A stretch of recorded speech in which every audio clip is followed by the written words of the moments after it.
ఒకసారి అంటే శుక్రాచార్యుల వారంటే భార్గవుడు. ఆయనొచ్చి లక్ష్మీదేవి దగ్గర కూర్చొని అన్నీ నోట్ చేసుకుంటున్నారు. నా దగ్గరికి ఎవరొస్తారు, ఎవరు వెళ్తారు ప్రతీది రాయి నాయనా అని చెప్పారు. ఆయన రాసుకుంటూ కూర్చున్నారు. ఓసారి ఏమైందంటే లక్ష్మీదేవి వాళ్ళ అక్కొచ్చింది. వాళ్ళ అక్క ఎవరండి? జ్యేష్ఠాదేవి. సో జ్యేష్ఠాదేవి వచ్చిందట.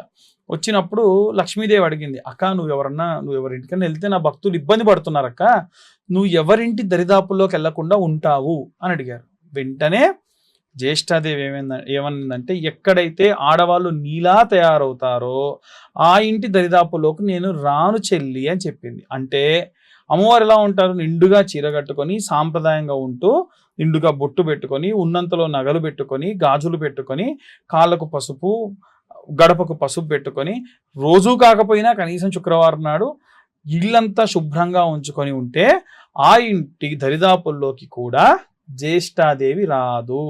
అలా కాకుండా ఎప్పుడు కూడా జిడ్డు ముఖం వేసుకొని నైటీలు వేసుకొని జుట్టు విరబూసుకుంటూ తిరిగితే అక్కడికి జ్యేష్ఠాదేవి ఖచ్చితంగా వస్తుంది. ఎందుకంటే ఏకవస్త్రం ఎప్పుడు ఆడవారికి మంచిది కాదు.